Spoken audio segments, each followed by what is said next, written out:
Welcome, dear listener, to a quiet place where time moves slowly and history whispers rather than shouts. Tonight, we drift back 20,000 years to a world wrapped in ice, where every breath was visible and every night was a negotiation with cold. Imagine a time when warmth was not a thermostat adjustment, but a fragile miracle tended through darkness by hands that never truly rested. The air tasted different then, sharper, cleaner, and so cold it could crack stone. Tonight, you're invited to step into that world, not as a visitor rushing through, but as someone settling in, letting the weight of ancient winters press gently against your modern comfort. Before we begin this slow journey into the frozen past, I'd like to ask something small of you. If you're ready to drift back through time with me, tap that like button. Let it be your quiet signal that you're here, present, ready to wander. Subscribe to Epic Boring History so these late-night passages through forgotten worlds will always find you when sleep feels distant. Drop a comment below. Tell me where you are right now, what time zone cradles you, whether dawn approaches or midnight deepens around you as you listen. Now settle yourself. Dim the lights if you can, perhaps let a fan hum softly in the background, creating that gentle white noise that helps the mind release its grip on the present. Let your shoulders drop, your breathing slow, as we prepare to visit a time when sleep was never guaranteed, when warmth was the difference between waking and not waking at all. The ice sheet stretched for thousands of miles, glaciers thick enough to bury mountains, and between them, small bands of humans persisted. They had no word for survival. It was simply what they did, day after endless day, night after impossible night. We tend to think of them as primitive, but they possessed something we've perhaps forgotten, an intimate knowledge of cold, of darkness, of how to find rest when comfort seemed impossible. Tonight's question seems simple. How did they sleep without freezing? But the answer unfolds slowly, like a story told in the dark by someone who knows you might drift off before it ends. That's perfectly fine. That's exactly as it should be. Let this narrative carry you gently, asking nothing, offering only the soft rhythm of a world that moved more slowly than ours, where nights lasted longer and fires burned lower. You wake in darkness, though whether it's dawn or still deep night, you cannot tell. The air inside the shelter sits heavy and still, thick with the smell of smoke, animal fat, and the closed bodies of others sleeping near you. Your breath fogs immediately, a small cloud that disappears into the greater darkness above, where mammoth bones form the skeleton of your world. The cold has a texture here, a weight that presses through the hides piled over you. It's not the shocking cold of stepping outside that comes later, but a persistent, patient cold that never quite retreats. You can feel it waiting at the edges of your nest of furs, probing for gaps for any moment of carelessness. Somewhere in the center of the shelter, embers glow. Their light is faint, red and reluctant, casting almost no illumination, but radiating precious warmth in a small sphere. The person who tended the fire during the night sits nearby, shoulders hunched, half awake, stirring the coals with a long stick. Their duty is nearly done. Soon, someone else will take their place, continuing the rotation that never ends, the vigil that keeps you all breathing. You don't rise immediately. Movement means losing the warmth you've carefully cultivated through the night, the heat trapped between your body and the bodies of others. A child sleeps pressed against your back, their small form tucked into your curve like a bird sheltering against wind. On your other side, someone older breathes with a rasp that speaks of winters survived, but not without cost. The shelter itself, this architecture of survival, took weeks to build. Mammoth bones, scavenged from death sites where the great beasts fell, form the framework. Massive skulls, long curved tusks, shoulder blades like shields. Over this skeleton, hides are stretched and weighted with stones, creating walls that block the worst of the wind. Snow, when it falls, actually helps, adding insulation, though too much snow means digging out the entrance, another task in an endless sequence of tasks. Outside, the world is a study in white and grey. The last glacial maximum holds the planet in its grip, ice sheets kilometers thick, covering what will one day be called Scandinavia, Britain, Canada. Sea levels sit lower than they'll be for thousands of years, exposing land bridges, creating a geography that will vanish like a dream when the ice finally retreats. The steppe stretches endlessly, grassland dotted with hardy shrubs, home to woolly rhinoceros, cave lions, and the mammoth herds whose bones now shelter you. Sound behaves strangely in such cold. Noise carries farther, sharper, every crack and rustle reaching your ears with unnatural clarity. Yet the world also feels muffled, wrapped in stillness so profound that your own heartbeat seems loud. When wind comes, it doesn't whisper, it cuts, a blade made of air, finding every gap in the shelter, every opening in your clothing. You finally move, the decision made by bladder rather than will. Pushing aside the furs releases a wave of trapped warmth that dissipates immediately into the colder air. The person on fire duty glances over, nods slightly, acknowledgement without words.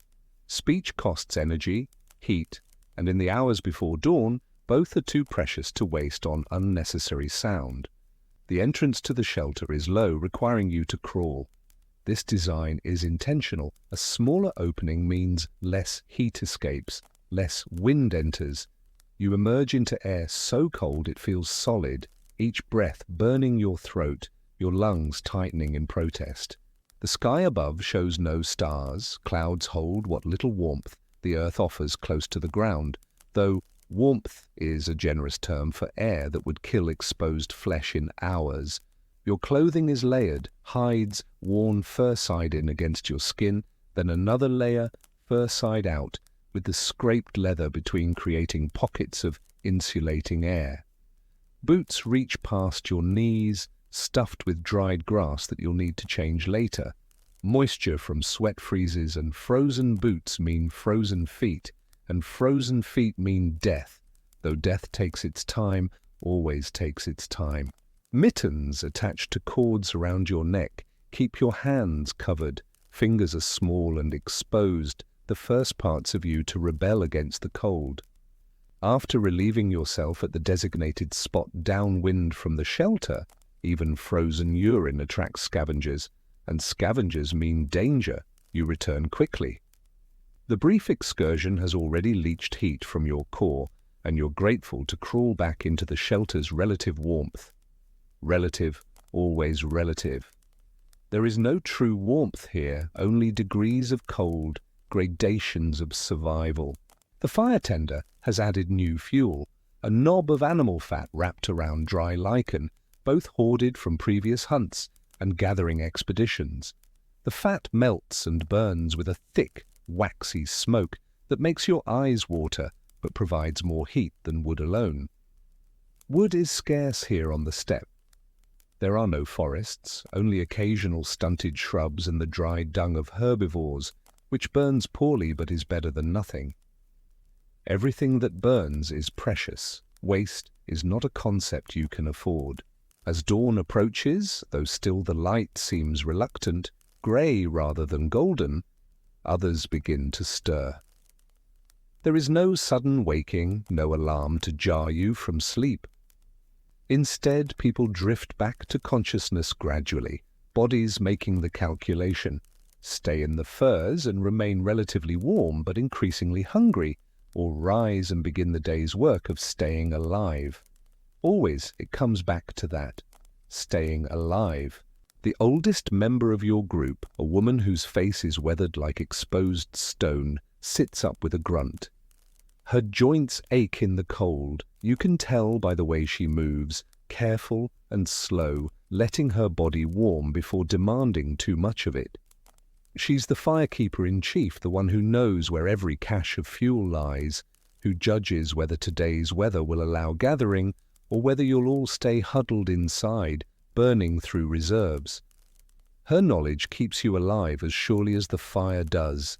Someone begins preparing the morning meal, if meal is the right word, for what amounts to scraps of frozen meat, thawed in the coal's heat and chewed slowly to extract every bit of nourishment.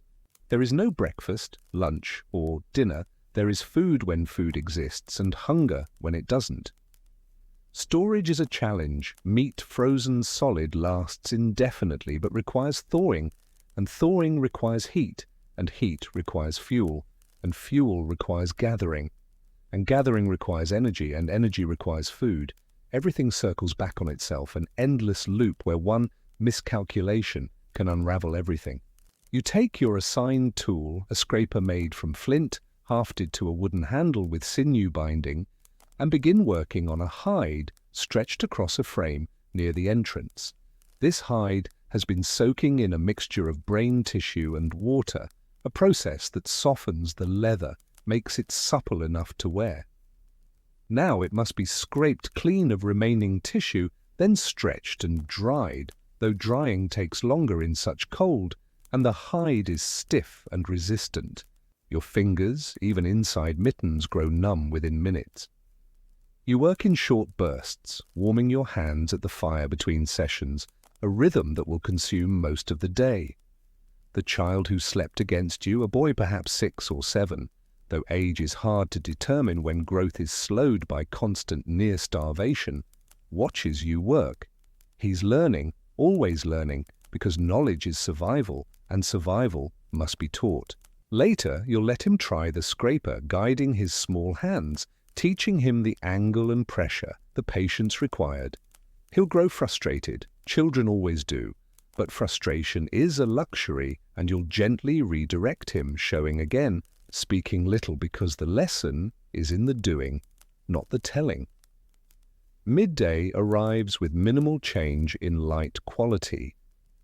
The sun exists somewhere behind the clouds, a pale disk you could look at directly if you could see it at all. No one ventures far from the shelter. The weather is stable, but stable here means merely that conditions aren't actively lethal.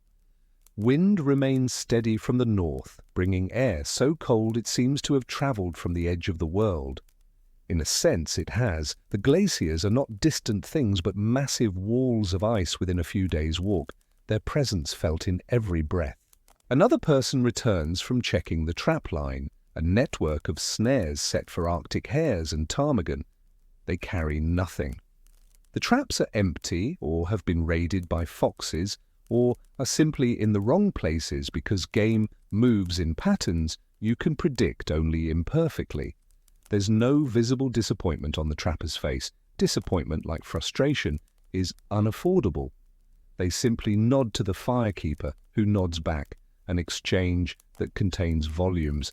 We've seen empty traps before, we'll see them again. We continue. Food supplies are assessed without fanfare.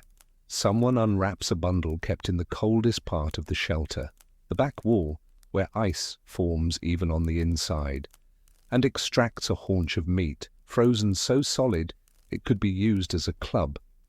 This meat is old, hoarded from a successful hunt weeks ago, and represents security. As long as frozen meat remains, you'll eat. When it runs out, you'll eat whatever you can find until the next hunt succeeds. Hunting is not scheduled. It happens when tracks are found, when conditions allow, when enough people are strong enough to attempt it. The afternoon is dedicated to repair work. Someone stitches torn seams on a sleeping hide, using bone needles and thread made from sinew. The work is precise, essential. A gap in your bedding means cold finds you in the night, and cold in the night means you wake weaker, if you wake at all. Another person works on a spear, hafting a new point to replace one broken in the last hunt. The spear must be balanced, the point secure, because when you're facing a beast that can kill you with one blow, your tools cannot fail. You take a break from scraping to work on your boots. The grass insulation inside is damp. Somehow, despite all precautions, moisture finds its way in and must be replaced.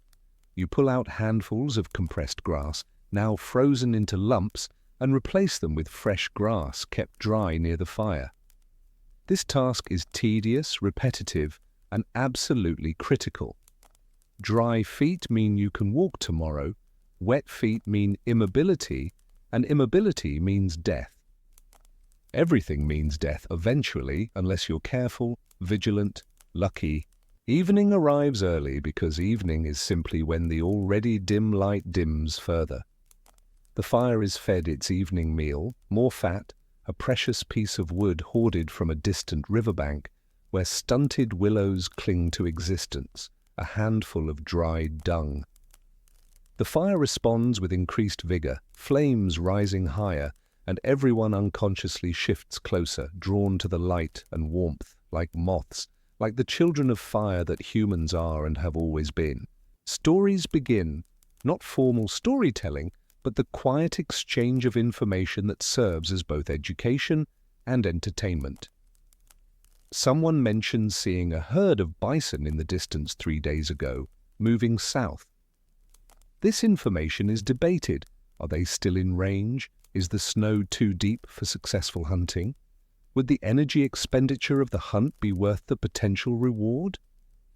These are not philosophical questions, but matters of survival, calculations made without mathematics, but with an understanding born from thousands of winters, knowledge passed down through countless generations. The firekeeper tells a fragment of a longer story, something about the time before the ice, when the world was warmer and food more plentiful. No one alive remembers such times, and perhaps no one ever did. Perhaps it's a myth, a dream of comfort in a world that offers none. But the story serves a purpose. It reminds you that things change, that this ice is not permanent, even if it lasts 1,000 more lifetimes. Hope, even false hope, has survival value. As full darkness settles, a darkness so complete it seems to have weight, pressing down from the moonless sky, people begin arranging themselves for sleep. This is not random. The youngest sleep in the center, nearest the fire. Adults form layers around them, each body contributing to the collective warmth. The elderly sleep in specific positions where they can be monitored. A person who dies in the night must be discovered quickly, both for practical reasons, their hides and clothing must be redistributed, and spiritual ones that you understand only dimly but respect deeply. You settle into your sleeping space, the same spot you've occupied for months, your body having compressed the bedding into a familiar shape. The child curls against you again, seeking warmth, and you arrange a hide over both of you, tucking edges beneath your bodies to seal out drafts. Someone else presses against your other side, less intimate than it might seem in another context, simply the geometry of survival. 3 bodies share more warmth than 2, and 20 bodies in a shelter share more warmth than 20 individuals scattered across the steppe. The firekeeper for the night watch takes position. This person, rotating nightly among those strong enough for the duty, will not sleep deeply but will doze in shifts, waking every little while to feed the fire, to ensure the embers never cool beyond recovery. If the fire dies, it can be restarted. You carry fire-making tools, know how to coax spark from flint and pyrite, how to nurse tinder into flame. But fire-making in deep cold is uncertain, difficult, and there are stories, always stories, of groups who lost their fire and did not survive the night. These stories are teaching tools, warnings, reminders that vigilance is not optional. You close your eyes, though darkness behind your eyelids is barely different from darkness in the shelter. The child's breathing slows, deepens, and you feel their small body relaxing into sleep with the ease of youth. Your own sleep will be lighter, punctuated by the sounds of the fire, the shifting of other sleepers, the occasional crack as the shelter's framework adjusts to the cold. This is normal. You've learned to sleep through all but the most alarming sounds. Unusual noises from outside, the shelter's entrance being disturbed, the fire spitting in a way that suggests its fuel is too wet. Sleep in this world is not the deep, unconscious plunge you might know in softer times. It's a layered thing, consciousness dimming but never fully extinguished, your body remaining alert to threats, even as it attempts to rest. Dreams come, vivid and strange, perhaps more vivid, because your waking world is so harsh that your mind escapes into landscapes of impossible warmth, or perhaps strange because the line between sleeping and waking is thinner here, where survival demands you remain perpetually half-aware. In your dreams, you sometimes see fire as a living thing, an entity that breathes and hungers and must be fed. This is not entirely metaphor. The fire is alive in ways that matter, and its death would mean your death. Other dreams show you running across the steppe under a sun that actually provides warmth, chasing game that doesn't flee, arriving at a place where food is plentiful and the air doesn't hurt to breathe. You've never been to such a place, but your mind constructs it anyway, perhaps drawing on stories, perhaps inventing comfort from necessity. Sometime deep in the night, you half wake to the sound of wind increasing. The shelter's hide walls flex and snap, the mammoth bone framework creaking but holding. The firekeeper is awake, alert, adding fuel even though the next feeding isn't due, anticipating the increased draft, the way wind pulls heat from the fire and from everything else. You listen for a moment, assessing the danger. Is this wind strong enough to damage the shelter, to tear loose the hides, to expose you to the full force of the storm? No, not yet. You've weathered worse. Your body, satisfied with this assessment, allows you to sink back toward sleep. The child whimpers softly in their dreams, and you adjust your position slightly, providing more coverage, more warmth. This is instinct now, behavior so practiced, it requires no thought. In the summer, if summer is the right word for the brief season, when temperatures rise above freezing and the steppe explodes with grass and flowers, you might sleep more separately, enjoy more personal space. But now, in the deepest part of winter, individuals blend into a collective organism, many bodies functioning as one, sharing breath and warmth and the fundamental determination to see morning. Hours pass, marked only by the fire's rhythm and the slow rotation of watchkeepers. Eventually, your body begins its reluctant return to wakefulness, not because you've slept enough, you're never fully rested, fatigue, a constant baseline condition, but because your bladder insists, or your position has grown uncomfortable, or some internal clock whispers that dawn approaches and the day's work awaits. You open your eyes to the same darkness you closed them to, the same smoky air, the same cold waiting at the edges of your nest of furs, but you've survived another night. The fire still burns, your people still breathe, and somewhere beyond the shelter's walls, the ice continues its patient work, neither knowing nor caring about the small, warm pockets of life scattered across its domain. You survived, and that's enough. That has to be enough. Tomorrow will bring the same struggles, the same careful balance between energy expended and energy gained, the same maintenance of the fragile systems that keep you alive. And tomorrow night you'll sleep again, or try to, because sleep is not a luxury but a necessity, as essential as food and warmth and the continuation of fire. You'll curl in the same spot, share warmth with the same bodies, and dream the same dreams of impossible comfort. The rhythm continues, has continued for generations, will continue for generations more until something changes, the ice retreats, or you do or you don't, and the cold inherits another small bundle of bones to add to the countless others already frozen beneath the steppe's surface. But not tonight. Tonight, the fire holds.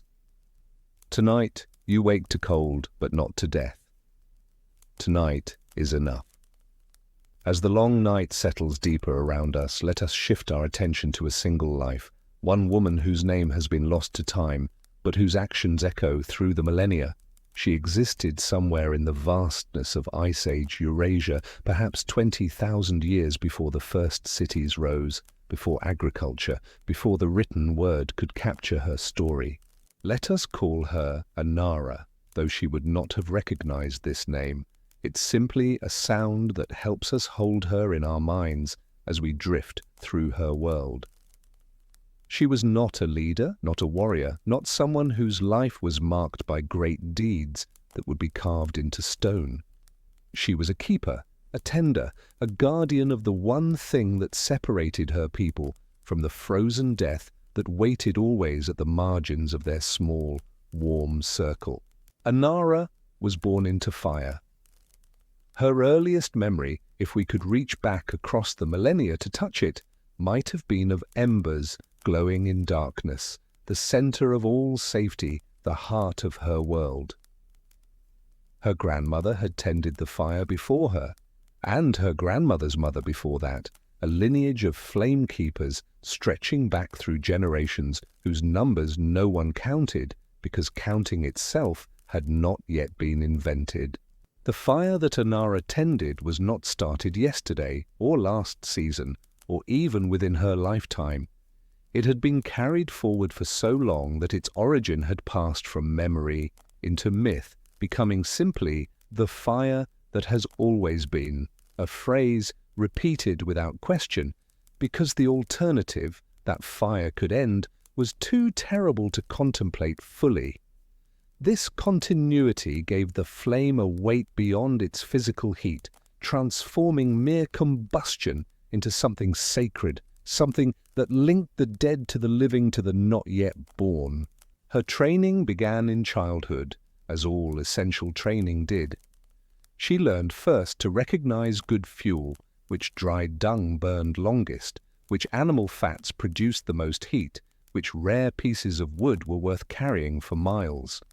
She learned to read smoke, understanding that grey-white smoke meant the fire was healthy, while black smoke meant waste, and thin wisping smoke meant the fire was starving and needed immediate attention.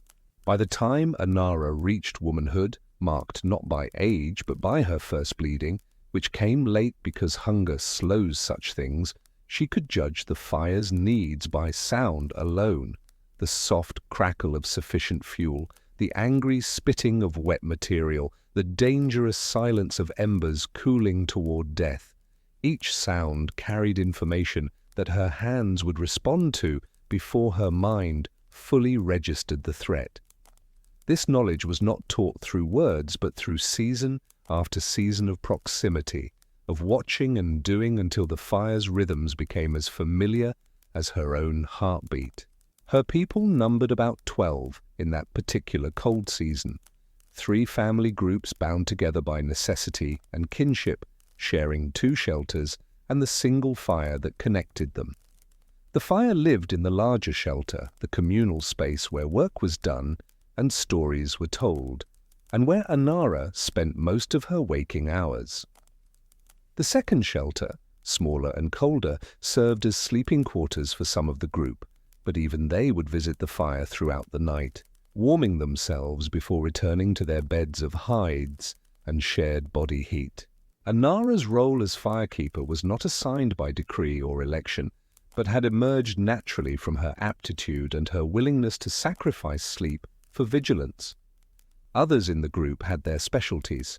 There was a hunter whose patience and skill fed them all, a tool maker whose flint points rarely broke, an elder whose knowledge of distant water sources and seasonal animal movements kept them alive when others might have perished.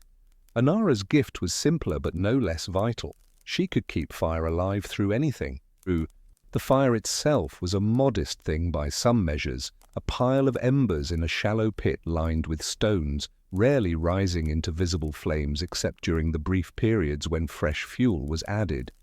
But modest fires are efficient fires burning fuel slowly, radiating heat steadily, surviving on surprisingly little. Anara had learned to think like the fire, to anticipate its needs hours in advance, to ration fuel with such precision that they never ran out completely, though they came close more times than she could count.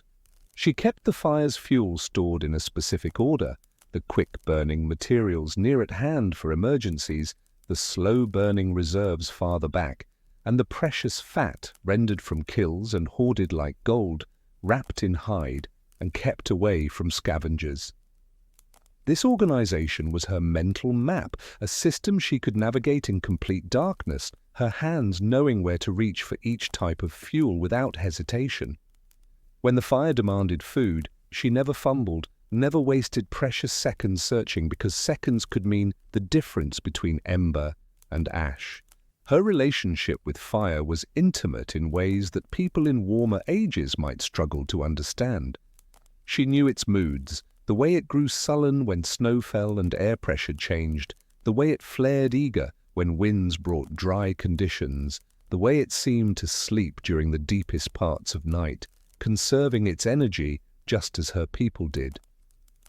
She spoke to it sometimes, not in words exactly, but in soft sounds, reassurances, the kind of murmuring one might offer to a restless child. The winter Anara turned 20, if our counting means anything in her world without calendars, brought weather worse than any in living memory. The storms began early and came in waves, each one more fierce than the last, with barely enough clear days between them to allow hunting or gathering. The group's food stores, adequate at the season's start, dwindled with alarming speed as days of confinement stretched into weeks. But hunger, while dangerous, was not the immediate threat. The immediate threat came in the form of wind, relentless, screaming, tearing at the shelter with such force that everyone worked to hold the hides in place, leaning their weight against poles that bent and groaned. And wind is fire's enemy, stealing heat, scattering embers, threatening to extinguish the very source of warmth that made survival possible. Anara watched the fire struggle, watched the embers dim as drafts found every gap in the shelter's walls. She fed it constantly, burning through fuel at an unsustainable rate, knowing she had no choice, knowing that if the fire died in such conditions, they might not be able to restart it, their hands too numb, their tinder too damp, their bodies too cold to generate the sustained effort fire-making required. The fire was dying despite her efforts, its glow fading from red to grey, and she made a decision born of desperation and love. She took a small hide pouch, soft and well-worn, and filled it with the brightest embers she could find, working quickly despite the heat that burned through her mittens.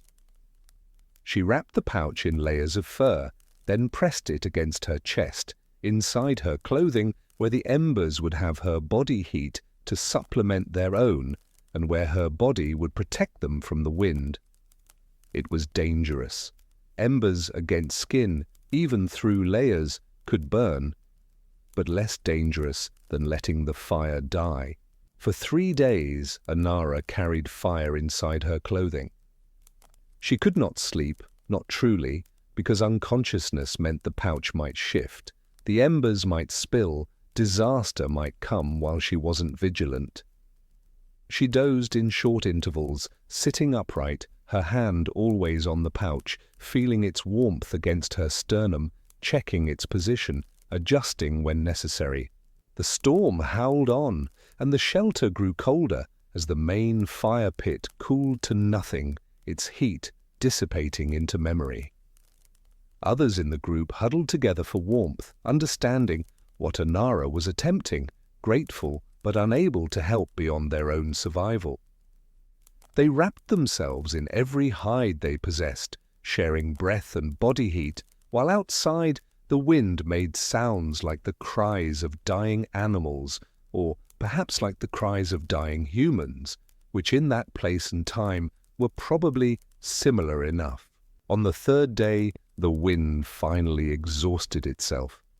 The sudden stillness was eerie, almost threatening in its unfamiliarity, ears still ringing with phantom howls, bodies still braced against gusts that no longer came. Anara, grey-faced with exhaustion and marked with small burns where embers had touched her skin through the layers, opened the pouch and found what she'd prayed for. Embers, still alive, still red at their cores, still capable of accepting fuel and transforming it into flame. She fed them carefully, building from lichen to moss to dried grass to dung, each stage requiring patience as the fire remembered itself, grew from spark to flame to the steady burn that meant safety. The others watched in silence. There are moments too sacred for speech, and this was one. When the flames rose high enough to cast shadows on the shelter walls, someone made a sound that was not quite a sob, and others joined in, a collective exhalation of relief and something deeper. Recognition that they'd witnessed something extraordinary. The fire resumed its position at the center of their lives, but something had shifted. Anara's status, already respected, took on a different quality. Not quite worship, but close, a reverence that made others defer to her in ways they hadn't before. When decisions needed making, people glanced toward her first, as if she'd proven herself capable of holding life itself in her hands. In the seasons that followed, the story of Anara and the fire traveled. Other groups encountered during summer migrations or chance meetings on the steppe heard variations of the tale. The woman who carried fire inside her body, who refused to let warmth die even when wind tried to steal it. The details changed in the telling. Some versions had her walking through the storm, others had her singing to the embers, but the core remained constant. One person's vigilance preserving the thread that kept everyone alive. Anara herself spoke little of it. What was there to say? She'd done what needed doing, what anyone in her position would have attempted. But privately, in quiet moments, when she fed the fire its evening meal, she sometimes paused to hold her hand near the flames, remembering the 3 days when fire lived against her heart, when she and the ember were one thing, both fragile, both necessary, both refusing to surrender to the cold. Years passed, as years do even when uncounted. Anara trained others in fire-keeping, passing down not just techniques, but understanding, teaching them to think like flame, to anticipate rather than react. Her own daughter showed aptitude, which pleased her though she was careful not to show it. Too much attachment to outcomes could cloud judgment, and judgment was what kept fire alive. When Anara's grandmother finally died, peacefully, in sleep, the best death one could hope for in that world, they burned a small offering in the fire, a piece of fat, some dried flowers hoarded from the previous summer, things the old woman had loved. The smoke rose straight up, disappearing into the darkness above, and Anara felt the weight of continuity. Her grandmother had tended this fire, she tended it now. Her daughter would tend it after.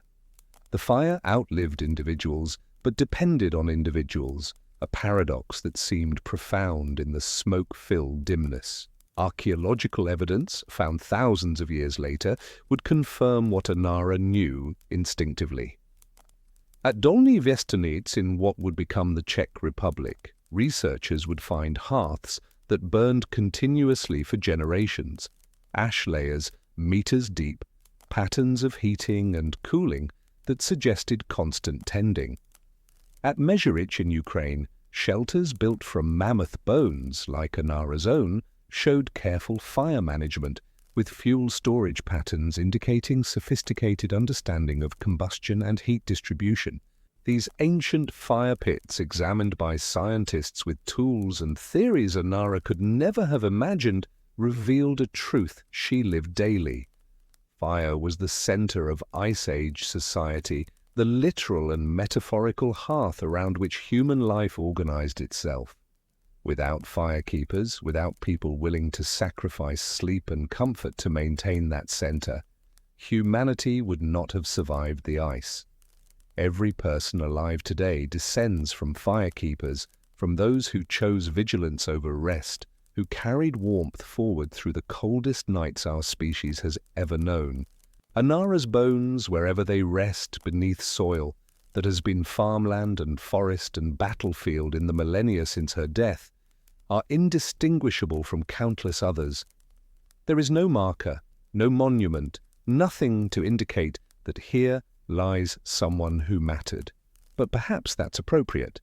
Firekeepers didn't seek recognition. They sought only to keep the flame alive, to pass it forward, to ensure that the cold never fully won. As we drift away from Anara's story, let us hold one image. A woman sitting beside embers in darkness, her hand moving without thought to add fuel, her mind both alert and dreaming, her body positioned between the fire and the wind. This image repeats across millennia, across continents, in every cold place where humans persisted. The faces change, the shelters change, but the essential act remains. Someone stays awake so others can sleep. Someone guards warmth so others can rest. Even now, when fire comes from switches on walls and warmth from machines that require no tending, we carry Anara's legacy in our bones. When we check the thermostat before bed, when we pull blankets close, when we seek the warm center of our beds, we're echoing behaviors refined across thousands of cold nights. We're still firekeepers, still guardians of warmth, still creatures who know in our deepest selves that cold means death and warmth means life. The ember Anara carried in her pouch for 3 days. Where is it now? In a sense, it never went out. Fire passes from fuel to fuel, from generation to generation, an unbroken chain of combustion stretching back to the first spark, deliberately maintained by human hands. Every fire you've ever seen, every flame that's warmed you, descends from those ancient blazes, from the vigilance of people whose names we'll never know but whose gift we receive each time we step into warmth from cold. So tonight, as you settle into comfort, Anara could never have imagined, perhaps spare a thought for the firekeepers who made this moment possible. They sleep now, if the dead can be said to sleep. Their watch finally ended, but their fire still burns, transformed into electric light and forced air heat, different in form but identical in purpose, to keep the cold at bay, to create a space where humans can rest without fear, to maintain the small, warm pockets that life requires. Let us now drift into deeper waters, into territories where certainty dissolves and mystery takes its gentle hold. We move from the fire's practical warmth into something stranger, harder to grasp, the question of what happened inside the minds of Ice Age people when they closed their eyes and surrendered to sleep. Perhaps sleep was never just rest for them. Perhaps it was the place where warmth continued even when the body grew cold, where the boundaries between waking and dreaming grew thin as smoke. In the flickering light of ancient fires, in caves that were not homes but something else, something sacred, something set apart, humans may have discovered that sleep and trance and vision were not separate states but different depths of the same pool. The mind, released from the constant vigilance that survival demanded, could wander into territories as unmapped as the frozen landscapes outside. Consider the caves of Lascaux in what would become France, or Altamira in Spain, or the even older paintings found in Sulawesi, Indonesia. These were not living spaces. The floors lack the thick deposits of ash and refuse that mark human habitation, lack the domestic detritus of daily life. They were destinations, places people traveled to with purpose, carrying fire into darkness, descending into the earth's embrace for reasons we can only piece together from what they left behind. The journey itself required commitment, energy, resources that Ice Age people could ill afford to waste on frivolity. The paintings themselves seemed to move in firelight. This is not imagination or romantic interpretation, but observable fact. When flames flicker across the irregular cave walls, the painted animals appear to run, to breathe, to come alive in ways that static viewing under electric light cannot capture. The artists knew this. They placed their images with extraordinary care, using the cave's natural contours to suggest movement, positioning their work where firelight would transform it into something dynamic, something between real and unreal. They were painting not just animals, but animation itself, creating cinema before the concept existed. Every bulge in the stone could become a haunch, a shoulder, the swell of a pregnant belly. Every shadow could suggest depth, distance, the space between predator and prey. Imagine entering such a cave in deep winter when the world above is locked in ice and darkness. You've walked for perhaps a day to reach this place, carrying precious fire, burning energy your body can barely spare. The entrance is small, requiring you to crawl, and beyond it the passage narrows further before opening into chambers that echo with your breathing, with your heartbeat, with sounds that seem to come from everywhere and nowhere. The transition from outer world to inner world is marked by this physical ordeal, this compression and darkness. The air here is different, still and cold, but not the cutting cold of the surface. More like the cold of sleep itself, a temperature that slows your thoughts, makes you aware of your breath in ways you normally aren't. It's the cold of suspension, of waiting, of something held between states. You can smell the minerals, the damp stone, the smoke from your torch mixing with smoke from torches that came before, perhaps seasons ago, perhaps generations. These layers of human presence exist as scent and residue, invisible testimony to all who came seeking whatever this place offers. The darkness beyond your small circle of light is absolute, total, a darkness so complete it has weight and presence. In this darkness, vision becomes unreliable and other senses sharpen to compensate. You settle near a wall where animals have been painted in ochre and charcoal, their forms massive and mysterious. Others from your group are here too, sitting in silence or humming softly, a sound that the cave catches and amplifies into something that seems to come from the stone itself. The fire you've built, small, carefully controlled so as not to blacken the paintings, creates shadows that dance and merge with the painted forms. Light and dark trade places in endless rhythm, and with each shift the animals seem to pulse with something like life. Hours pass, though time behaves strangely in such places. Without the sun's movement or the changing light of day, time becomes something felt rather than measured. Heartbeats, breaths, the slow burning of your torch. You've eaten little before coming here, as is the custom. A light stomach helps the mind travel, people say, though you don't fully understand what that means until it begins to happen. Hunger creates its own clarity, its own lightness, making the body feel less solid, more permeable. The fatigue you carried into the cave deepens. Your body, already exhausted from the simple act of surviving winter, begins that familiar descent towards sleep. But this sleep is different.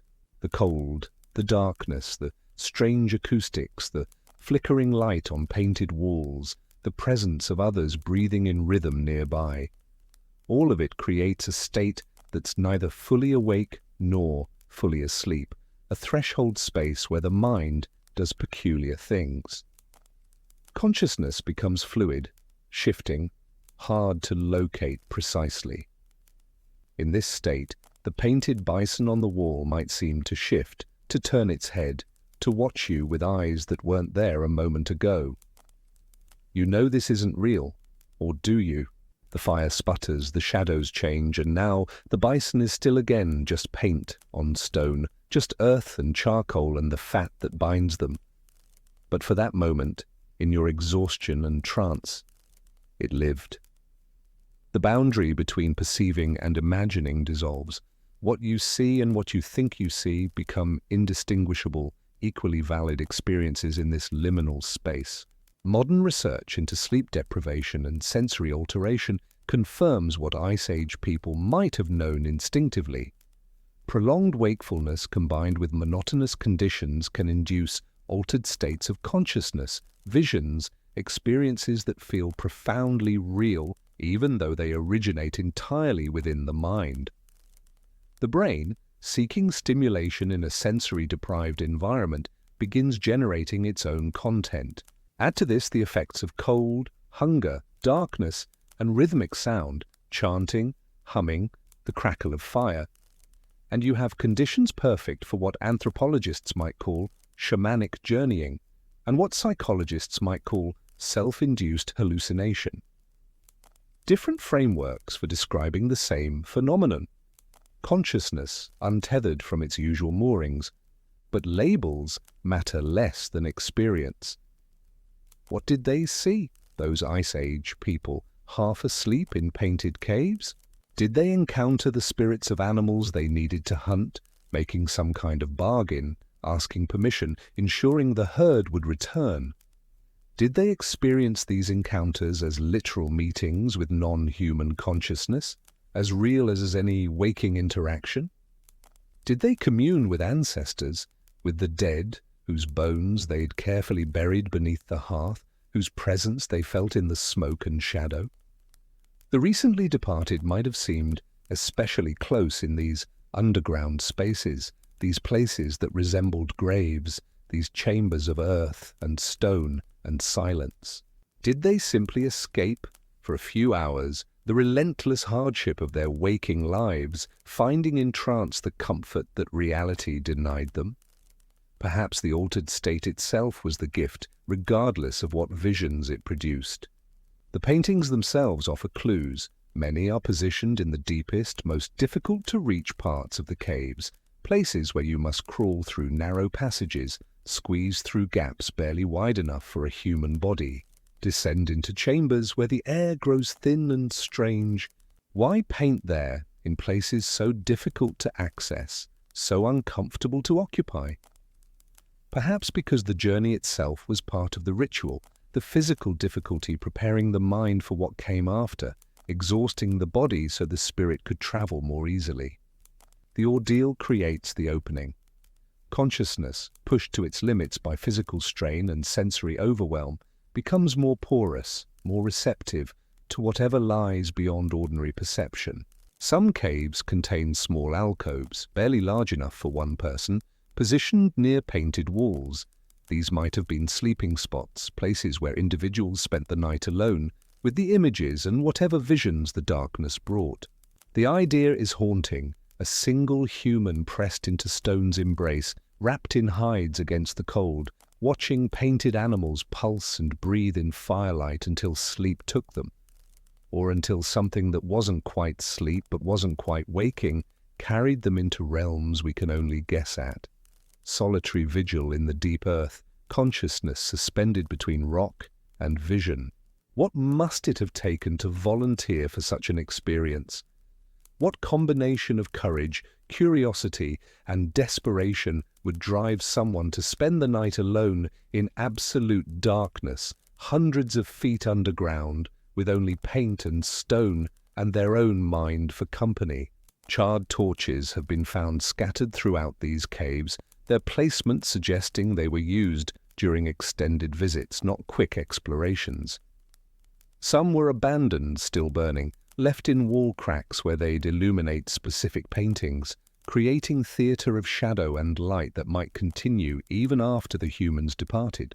Picture returning to such a cave and finding torches still smouldering, paintings still dancing, the space feeling inhabited by something other than the people who'd left. The sense that presence persists, that something watches and waits in the darkness between visits. The caves, remember, stone holds heat, however briefly, and holds smoke, and holds the subtle evidence of human passage, the grease from hands, the carbon from breath, the infinitesimal wearing away of rock where feet have trod the same path for millennia. Footprints preserved in cave mud tell their own stories. At one French cave, researchers found the tracks of a child, perhaps 5 years old, who danced or run in circles near a painted wall, their small feet marking the same path over and over. An adult's footprints follow the child's, watching or participating in whatever ritual or play was occurring. Were they dancing themselves toward trance, toward vision, toward some state where the walls opened and the painted animals stepped through into reality, or where the humans stepped through into paint? The child's presence in these deep spaces raises questions we cannot fully answer. Were children regularly brought into the caves, initiated into whatever mysteries the paintings represented? Or was this particular child special somehow, marked by dreams, by visions, by some quality that suggested they could navigate between worlds more easily than most? In many cultures, children are thought to perceive things adults cannot, their consciousness not yet fully solidified into the rigid categories that structure adult perception. The symbolism of warmth appears throughout these painted caves, though not always obviously. Red ochre, the primary pigment, required extensive processing, grinding hematite into powder, mixing it with fat or water to create paint. This red may have represented many things: blood, life force, the color of firelight itself. But it also represented warmth. Fire is red, blood is red. Both are necessary for life. Both must be maintained or life ceases. To paint with red was perhaps to invoke warmth, to call it forth from stone, to insist upon its presence even in the cold, deep earth. Color as spell, as prayer, as promise that warmth exists and persists. Some handprints found in caves, created by blowing pigment around a hand pressed to the wall, are clustered around painted hearths, around images that suggest fire or light. Were these marks of identification, claiming I was here, I kept the warmth? Or were they something more, an attempt to leave behind a warm imprint, a promise that even in this cold stone darkness, human warmth had existed and persisted? The handprint as signature, as testimony, as proof of life in the place of death and sleep. Each hand represents a person who stood in that exact spot, who breathed that air, who felt that cold. They reached out and touched stone and left evidence that they were real, that they mattered, that they had been present in this liminal space. The caves might have served as communal dream spaces, places where the entire group's unconscious life could be externalized, made visible, shared. In the harsh simplicity of Ice Age existence, where every waking moment focused on immediate survival, perhaps these painted chambers offered something essential, a space for the inner life, for the imagination, for the part of human experience that cannot be satisfied by food and warmth alone. Humans need more than physical sustenance. We need meaning, narrative, connection to something larger than our individual struggle. The caves provided this. They offered a shared symbolic vocabulary, a place where private visions could become public art, where the invisible could take visible form. Consider how sleep itself would have been understood in such a world. Every night was a small death, a surrender of consciousness with no guarantee of return. People died in their sleep, from cold, from illness, from simple exhaustion, and there was no way to predict who would wake and who wouldn't. Sleep was dangerous, necessary, mysterious, a daily journey into a realm where the body cooled and the spirit traveled elsewhere. Each morning that brought waking was a small resurrection, a return from the land of the dead. Those who didn't return remained wherever sleep had taken them, and the living could only speculate about where that might be. The painted caves might have been attempts to map that elsewhere, to give form to what happened in the sleeping mind. The animals on the walls, bison, horses, aurochs, cave lions, were not just representations of food sources or threats, but potentially guides, inhabitants of the dream realm, entities encountered when consciousness loosened its grip. By painting them, by making them visible in firelight, perhaps Ice Age people were creating a shared vocabulary for discussing experiences that otherwise had no language. I saw the horse might have meant something very different in this context than simply spotting game during a hunt. The painted animals might have been understood as simultaneously real and symbolic, physical and spiritual, present and absent. They existed in the waking world as meat and danger, and they existed in the dreaming world as teachers, guides, intermediaries between human and divine. Modern sleep studies show that REM sleep, the stage where most vivid dreaming occurs, increases when people are cold and stressed. The body seems to compensate for harsh waking conditions by creating richer dream experiences, perhaps as a psychological pressure valve, perhaps as a way of problem-solving when conscious thinking has exhausted itself. Ice Age people living in constant cold and stress might have dreamed more intensely than modern humans, their sleep lives more vivid, more memorable, more significant. Dreams would not have been dismissed as mere mental noise, but treasured as important experiences, potentially as important as waking events. If we dream more when we suffer, then Ice Age people, suffering constantly from cold, hunger, physical danger, and the loss of loved ones, must have dreamed with extraordinary intensity. Their nights might have been more colorful, more eventful than their days. If dreams were more intense, they might also have been more valued, taken more seriously as sources of information or guidance. A dream of finding food might lead to an actual search in the dreamed location, and if food was occasionally found there, as coincidence would sometimes allow, the dream's predictive power would be confirmed. Dreams of danger might prompt increased vigilance. A person who dreamed of wolves and then actually encountered wolves would naturally conclude that dreams could see the future, could access information unavailable to waking consciousness. Dreams of the dead might shape beliefs about the afterlife, about where the spirit goes when the body cools and breath stops. If the dead appeared in dreams, and they must have, as they do in ours, then surely they continued to exist somewhere, in some form, accessible through the doorway of sleep. The caves, then, might have been places where the boundary between personal dreams and collective vision grew thin. If multiple people slept in the same painted chamber, breathing the same smoke-tinged air, hearing the same echoes and drips and subtle sounds that caves produce, might their dreams begin to synchronize, to share themes and images? Modern research suggests this is possible. People sleeping in close proximity can influence each other's dream content, picking up on subtle cues, breathing in rhythm, creating a kind of shared, unconscious space. The phenomenon is real, documented, reproducible. In the caves, with their peculiar acoustics and their charged atmosphere, and their explicit invitation to altered consciousness, this synchronization might have been even stronger. People might have truly dreamed together, creating collective visions that felt like shared journeys to actual places. So imagine a winter night, 20,000 years ago, in a painted cave somewhere in Ice Age Europe. A small group huddles around a carefully managed fire, its light making the painted animals seem to breathe and move.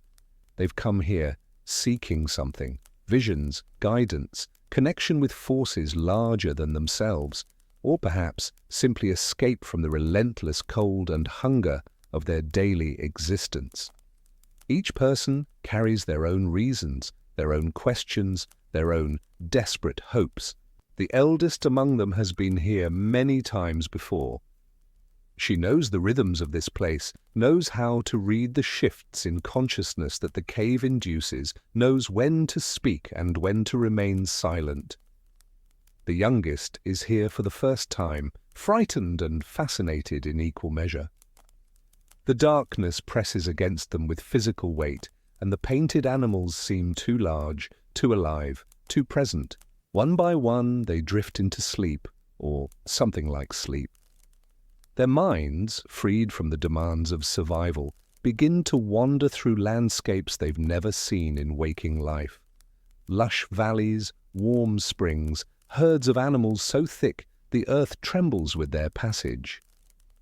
In their dreams, they're not cold, not hungry, not afraid.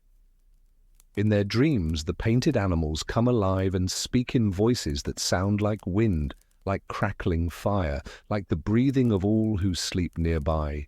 The bison turns its massive head and looks at them with eyes that hold no menace, only recognition.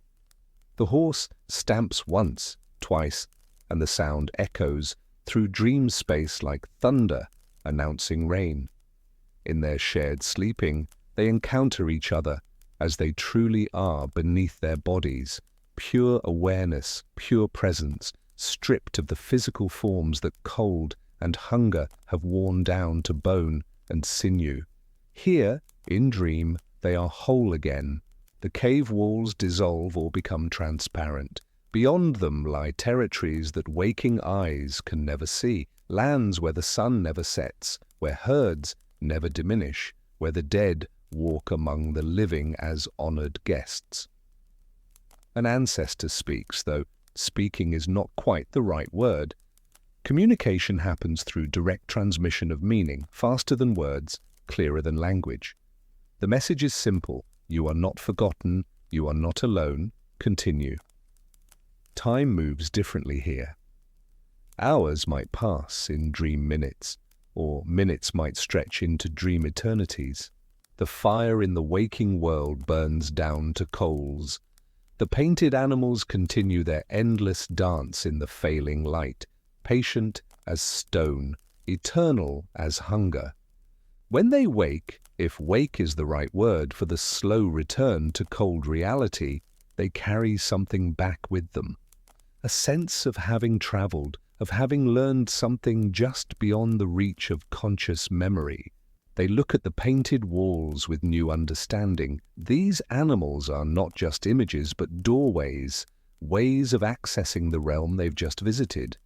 The walls themselves are membranes, thin places where waking and sleeping, living and dead, human and animal, can briefly touch. They don't speak much as they prepare to leave the cave. Words feel inadequate, clumsy, too small to hold what they've experienced.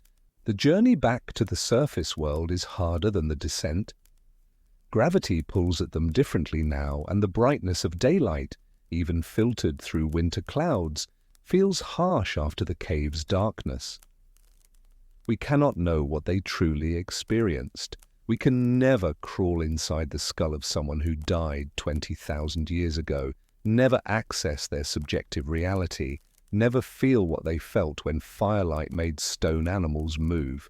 But we can acknowledge that something happened in these caves, something important enough that people return to them repeatedly, generation after generation, maintaining traditions of painting and ritual and vigil that persisted for thousands of years. The evidence is undeniable. These places mattered profoundly. The continuity of the tradition suggests its power. Parents brought children to these caves across spans of time, longer than recorded history, teaching them whatever mysteries the darkness held. The mystery remains, and perhaps that's appropriate. Sleep itself remains mysterious even now, with all our tools and technologies and brain scans. We still don't fully understand why we dream, what consciousness is, where the mind goes when the body rests. Despite decades of research, despite monitoring millions of sleeping brains, the fundamental questions remain unanswered. Ice Age people, lacking our scientific frameworks, approached these mysteries differently, not through analysis, but through art, through ritual, through the direct experience of altered states.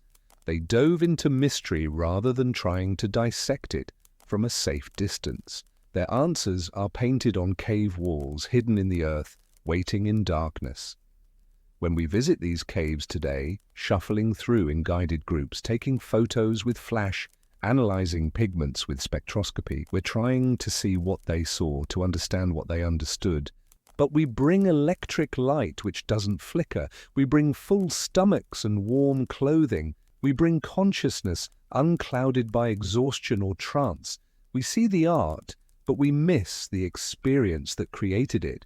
We look at the paintings and see aesthetic achievement, technical skill, evidence of cognitive sophistication. All of this is true, but it's also beside the point, like analyzing the chemical composition of paint without acknowledging the painting. The caves were theaters of transformation, engines for altering consciousness, technologies for bridging worlds. We've turned them into museums which preserves the art but destroys the function. Perhaps the closest we come to understanding is in our own sleep, in our own dreams. When we close our eyes tonight, when we drift into that mysterious space where consciousness dissolves and the mind travels elsewhere, we're doing exactly what Ice Age people did, surrendering to something we don't fully control or understand, trusting that we'll return, hoping that wherever we go will be warmer than the world we're leaving behind. In sleep, we're all still Ice Age dreamers, still painting invisible caves with our visions, still seeking warmth in darkness, still trying to make sense of existence through images and symbols that slip away upon waking. The fundamental human experience hasn't changed. We wake, we struggle, we sleep, we dream, we hope. The caves of Lascaux and Altamira are just the visible tips of an iceberg, the parts that survived. Beneath them, unreachable, are millions of dreams that dissolved like smoke, millions of visions that existed only in the moment, millions of journeys into darkness that left no trace except in the continuation of human consciousness itself. For every painted cave that survived, how many gathering places vanished, how many rituals left no archaeological signature? The people who painted and dreamed in those caves are gone. Their bodies returned to earth millennia ago, their bones long since turned to dust and mineral. But their dreams, or something like their dreams, persist in us. When we descend into sleep, we rejoin them in that timeless space where consciousness loosens and the impossible becomes briefly real. Every night somewhere someone dreams of animals that move with uncanny life. Someone dreams of ancestors offering guidance in voices that bypass language. Someone dreams of warmth in the midst of cold, of plenty in the midst of want, of connection in the midst of isolation. These dreams are as old as our species, as permanent as our need for meaning. The Ice Age ended, the ice retreated, temperatures rose, the world that had been frozen for countless generations slowly thawed and transformed. But the caves remained, and the paintings remained, and somewhere in the deep structure of human consciousness, the memory remained, memory of a time when survival required not just physical endurance, but spiritual endurance, not just keeping the body warm, but keeping hope alive through the longest, coldest night our species has ever known. As we prepare to drift away from this mystery, let one image linger. Firelight on painted stone, shadows breathing, and somewhere in the darkness, a human mind releasing its grip on waking, descending into dreams where the ice has melted and warmth flows endless, and nothing dies, and sleep is not a danger but a doorway into infinite comfort. They dreamed their way through the coldest time our species has known, and their dreams, somehow, were warm enough to sustain them. In the end, perhaps that's the most important thing the caves teach us, that humans do not live by warmth and food alone, that we need beauty and mystery and meaning, that we require access to realms beyond the purely physical. The caves were cold, uncomfortable, difficult to reach, dangerous even. Yet people went there willingly, repeatedly, reverently, seeking something that mere survival couldn't provide. What they sought, they found, or created, or both. In the depths of earth and winter and exhausted consciousness, they discovered doorways. The doorways remain. The caves still wait in darkness, still hold their painted animals, still remember the footprints and handprints and smoke of long-vanished seekers. We can visit them, but we cannot fully return to the state of mind that created them. We are different now, warmer, safer, more certain, more isolated from mystery. But in our sleep we are not so different. In dreams we still walk through doors that shouldn't exist, still meet the dead, still fly and fall and transform. In dreams, the Ice Age hasn't ended. In dreams, we still crouch by fire in deep earth, watching painted animals breathe, waiting for wisdom that arrives in images instead of words, hoping that the morning, whenever it comes, will find us still warm, still alive, still capable of one more day of impossible survival. And we wake. And the cycle continues as it has for tens of thousands of years, as it will for tens of thousands more if we're fortunate. Wake and sleep, cold and warmth, darkness and fire, forgetting and remembering, the rhythm of existence that the painted caves knew, that we know, that our descendants will know. The caves dream with us, the painted animals run on, tireless as hope, visible only when the light is right and consciousness loosens its careful grip on certainty. Sleep well, Ice Age dreamers. Sleep well, modern dreamers. In the darkness, we are all the same, all seeking the same impossible warmth, all hoping our dreams will carry us through to morning. As the ice began its long, reluctant retreat, a process so gradual that no single human lifetime could perceive it, something shifted in the relationship between people and warmth. Let us now turn our attention to a different kind of cold night, one where not everyone huddled equally, where fire's warmth began to gather around some more than others. We move forward in time, though forward is relative when discussing epochs that ended 10,000 years before the first pyramids rose. The ice sheet still dominated the northern latitudes, but at their southern edges, in places that would become the Fertile Crescent, the Levantine coast, the foothills of Anatolia, bands of humans were discovering something that would change everything: stability. No longer did every season demand migration following herds across endless steppe. Instead, certain places offered enough resources to make staying worthwhile, at least for part of the year. These locations were not chosen arbitrarily, but represented careful observation accumulated over generations, knowledge of where wild grains grew thickest, where game animals congregated seasonally, where fresh water flowed reliably even during dry months. With stability came accumulation. Food could be stored, wild grains gathered and kept, meat dried and cached, resources guarded and controlled. And with accumulation came something humanity had never truly known before: inequality. Not everyone slept the same way anymore. Not everyone woke to the same cold. Not everyone shared warmth with the same generosity that survival had once demanded. The shift happened gradually, imperceptibly at first, like the melting of the ice itself.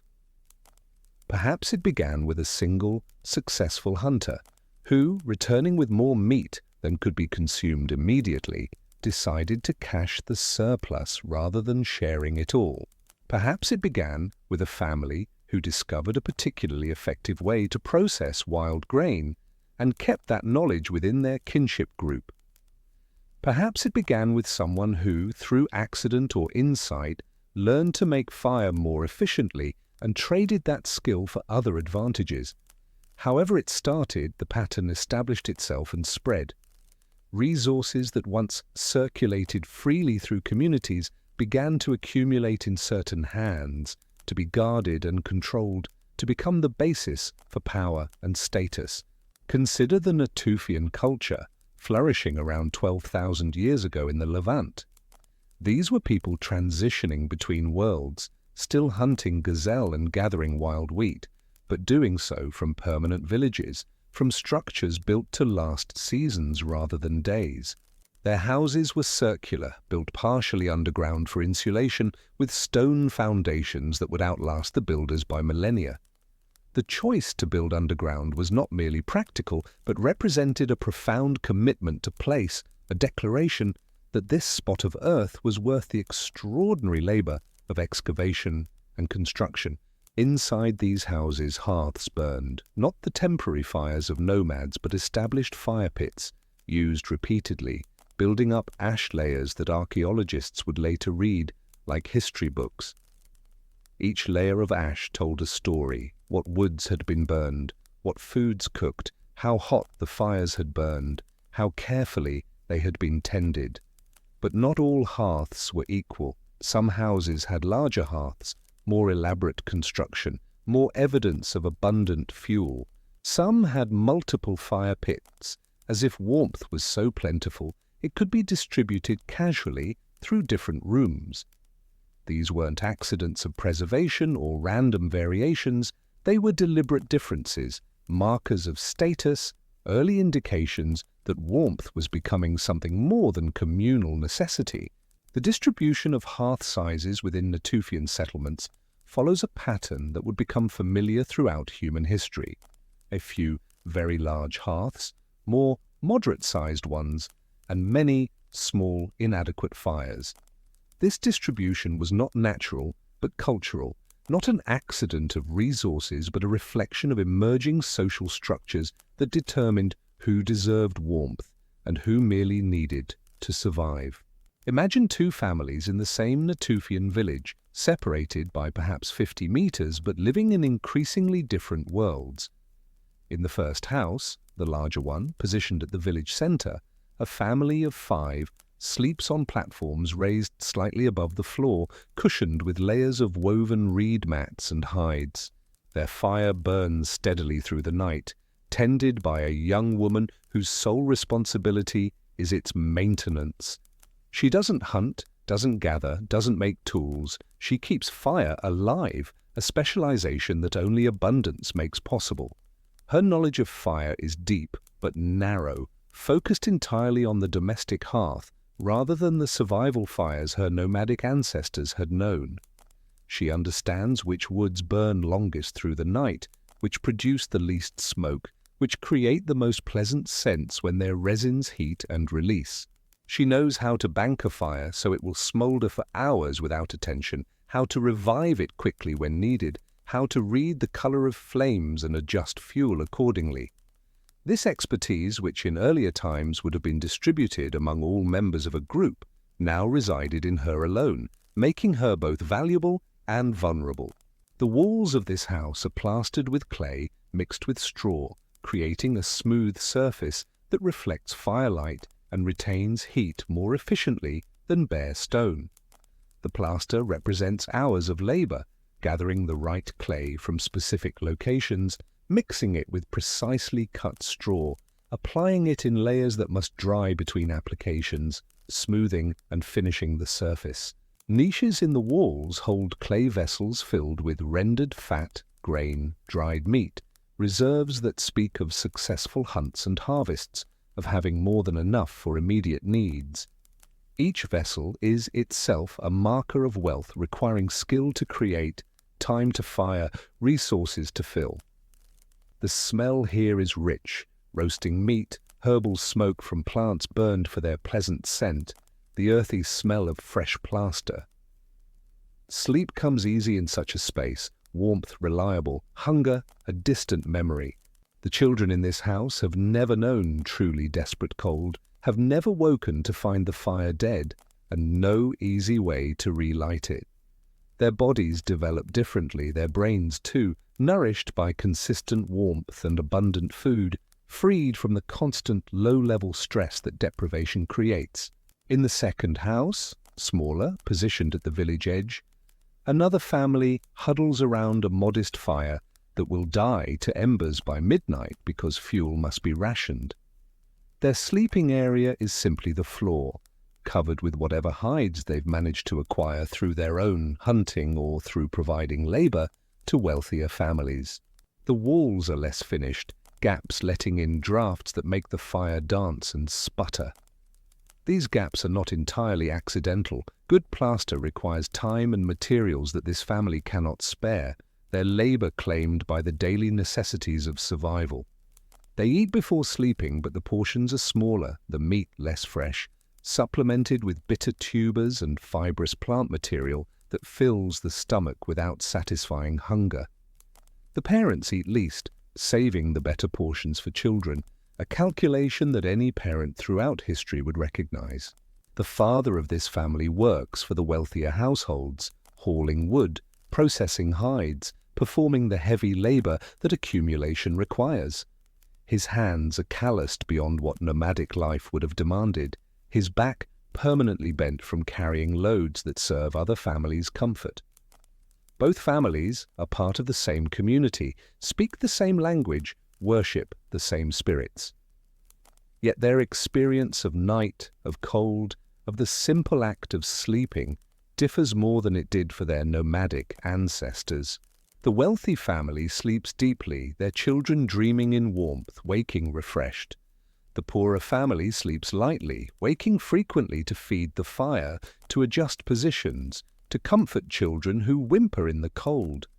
Over time, over generations, these differences compound.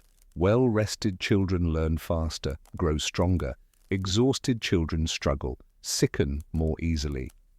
The advantages that begin as mere differences in hearth size eventually express themselves in every aspect of life: height, health, longevity, opportunities, social connections. The wealthy family's children marry into other wealthy families, cementing alliances through bonds of kinship and shared interest. The poor family's children marry other poor children, or remain unmarried, or enter into relationships of dependency with wealthier households. This is the birth of something new in human experience, the idea that warmth, like food, like shelter, could be owned, controlled, distributed according to rules that had nothing to do with immediate survival needs. Fire had always been somewhat communal. A successful hunter might share meat because next time they might be the one returning empty-handed.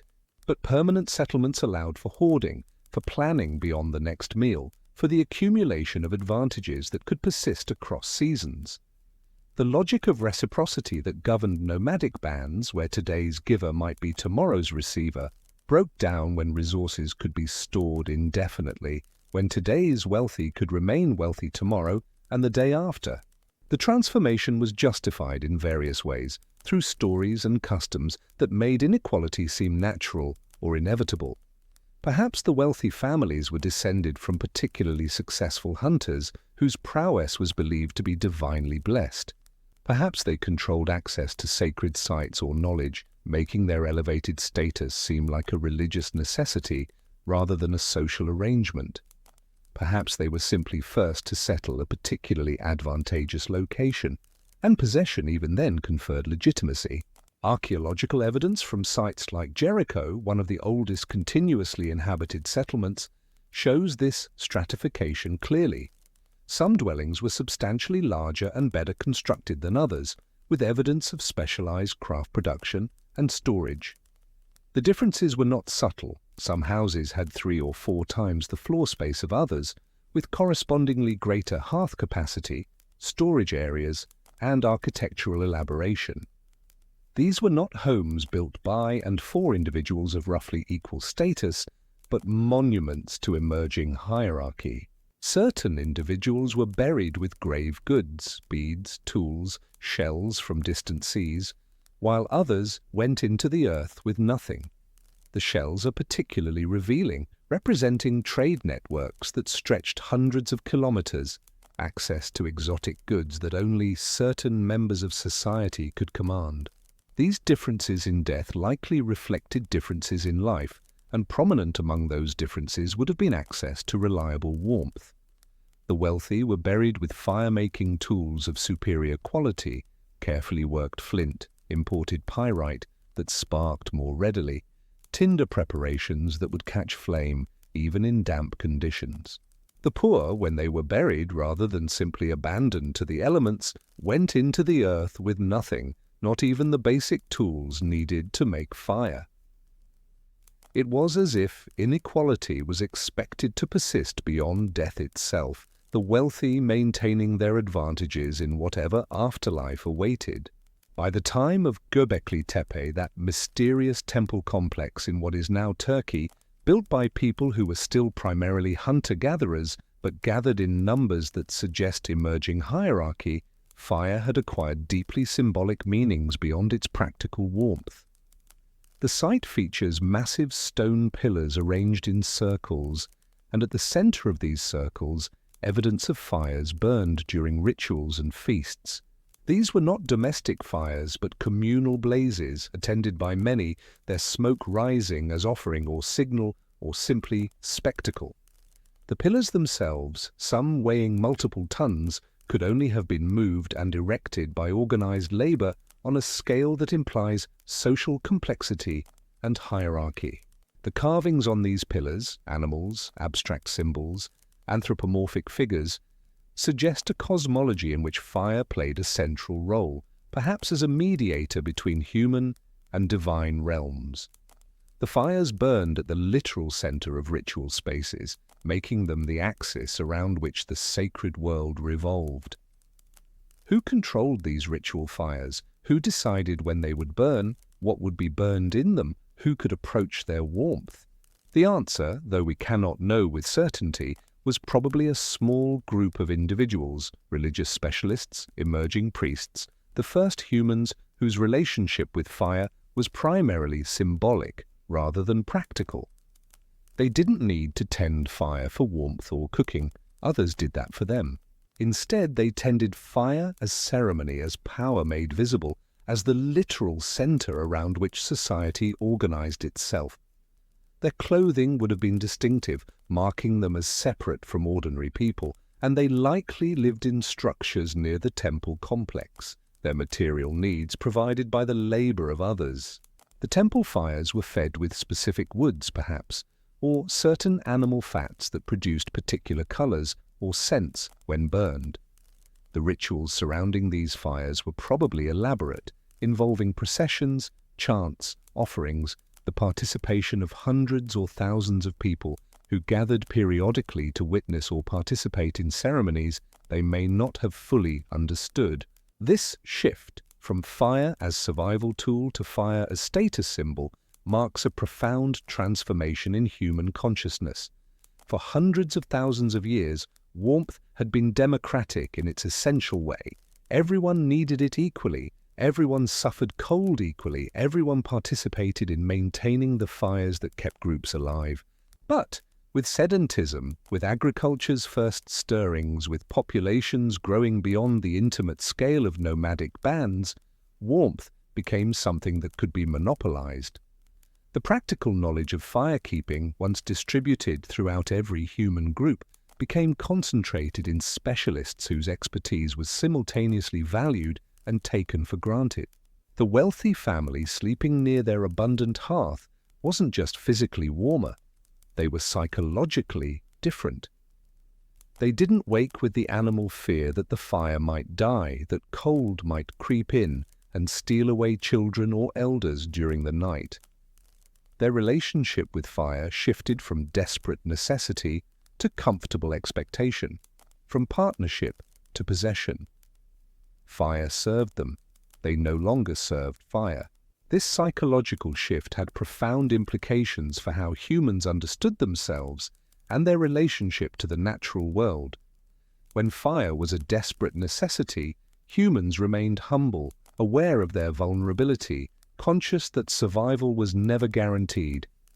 But when fire became a servant, when warmth could be commanded rather than coaxed, a certain arrogance crept into human consciousness. The wealthy began to see their comfort not as fortunate circumstance, but as earned privilege, not as accident, but as destiny. Yet this comfort carried its own kind of coldness, the coldness of separation, of distance from the communal bonds that hardship enforces. When everyone huddles together for warmth, when survival depends on cooperation, inequality cannot grow too pronounced.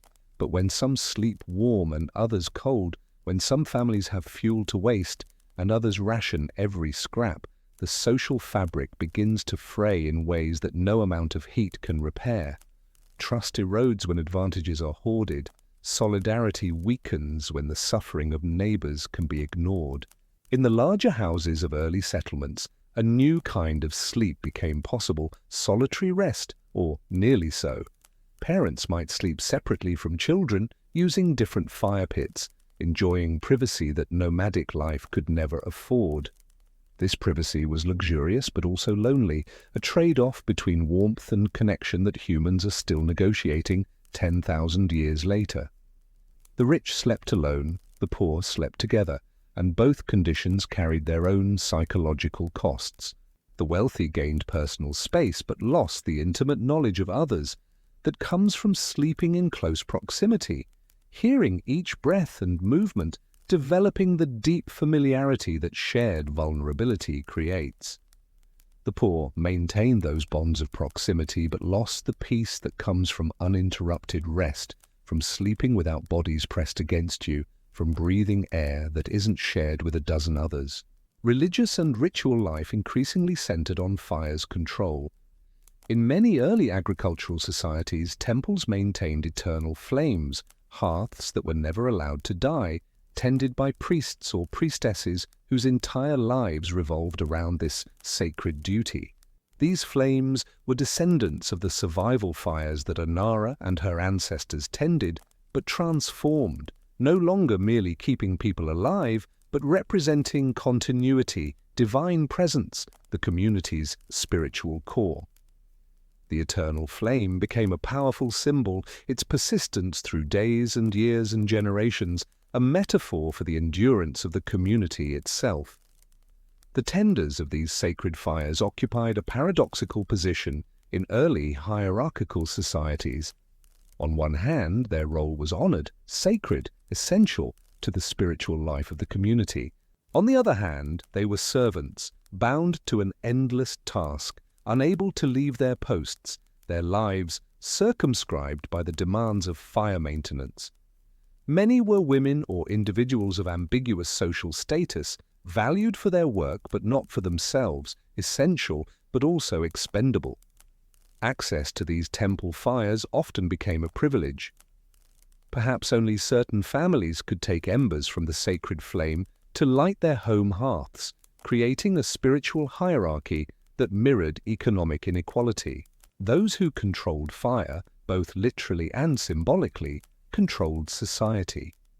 The hearth-keeper's role, once shared among all capable individuals, became professionalized, institutionalized, wrapped in ritual and taboo. Complex rules developed around fire's handling: who could light it, who could feed it, who could approach it, what materials could be burned in sacred versus domestic hearths. These rules served multiple functions. They maintained the mystery and power of religious specialists. They enforced social hierarchies. They created systems of meaning that justified inequality. As agriculture developed more fully and populations swelled, cities began to emerge. In these early urban centers, places like Çatalhöyük in Anatolia, where houses were built wall to wall with entry through the roof, the distribution of warmth became even more stratified. Some buildings had multiple rooms, each with its own hearth. Others had single rooms where entire extended families pressed together around inadequate fires, the smoke from their hearths mixing with smoke from neighbors' fires in a communal haze that probably made everyone's sleep shallow and troubled. The architecture of Çatalhöyük itself reveals the challenges of maintaining fire in dense urban environments. With houses sharing walls and roofs serving as streets, fire was both essential and dangerous, providing warmth and cooking heat, but also threatening to spread catastrophically through the tightly packed settlement. Fire safety became a collective concern, requiring community coordination and enforcement of rules about hearth construction and fuel storage. Yet even these safety measures reflected inequality. Wealthier households could afford better designed hearths with more effective smoke channels, reducing their risk, while poorer families made do with cruder arrangements that threatened themselves and their neighbors. The archaeological record from Çatalhöyük is particularly revealing. Houses that showed evidence of wealth, more elaborate wall paintings, more imported goods, also showed evidence of better fire management. Their hearths were better designed, with channels for airflow that reduced smoke while maximizing heat. The residents had mastered technologies that made fire more efficient, more comfortable, less intrusive to sleep. They probably coughed less, breathed easier, dreamed more peacefully than their poorer neighbors whose cruder hearths filled rooms with choking smoke. The health implications of these differences in hearth technology were substantial. Poor smoke ventilation led to chronic respiratory problems, eye infections, increased susceptibility to disease. Children raised in smoky environments developed lung conditions that persisted throughout their lives, reducing their capacity for physical labor and thus their ability to escape poverty. The wealthy, breathing cleaner air, even as they enjoyed greater warmth, lived longer and healthier lives, their advantages compounding across generations. Yet, even among the wealthy, the memory of cold persisted. Many elite burials from this transitional period include fire-making tools, flint, pyrite, tinder, as grave goods, suggesting a belief that fire would be needed in the afterlife, that even death might be cold and require the same careful tending that life did. The wealthy might sleep warm in life, but they still feared the eternal cold of death, still needed to carry fire forward into whatever darkness awaited beyond the final sleep. This fear suggests that comfort, no matter how abundant, never entirely erased the ancestral memory of cold's threat, the deep-rooted understanding that warmth was life and its absence was death. Some graves contained elaborate fire-making kits with multiple sets of tools and varieties of tinder, as if ensuring redundancy against the possibility that one set might fail in the afterlife. These provisions speak to a profound anxiety, a recognition that wealth and status in life might not translate to the next world, that death might return everyone to the same vulnerable condition that their nomadic ancestors had known. Social roles became more rigid as settlements grew. In nomadic bands, flexibility was survival. Anyone might need to hunt, to gather, to tend fire, to care for children, depending on circumstances. But in villages and early cities, specialization took hold. Some families became known as hunters, others as toolmakers, others as firekeepers. These roles, initially fluid, gradually hardened into hereditary positions, with knowledge passed from parent to child, with outsiders increasingly excluded from learning specialized skills. A hunter's child became a hunter, learning tracking and weapon-making from infancy, their identity shaped by their family's traditional role. A toolmaker's child learned knapping and bone-working, their fingers developing the calluses and muscle memory that the craft required. A firekeeper's child grew up breathing smoke, learning the subtle arts of combustion, their entire world circumscribed by the hearth's demands. This rigidity created efficiency but destroyed possibility.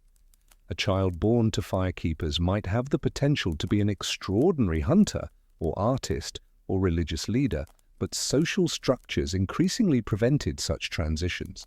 Your role was determined by birth, your possibilities limited by the circumstances of your family's position in the community. Inequality thus became not just economic, but existential, limiting not just what you had, but what you could become. Firekeeping, ironically, lost status even as it gained specialization. When everyone kept fire, it was sacred work, essential, worthy of respect. But when firekeeping became a job, a role assigned to specific individuals who did nothing else, it became servant's work beneath the dignity of the wealthy.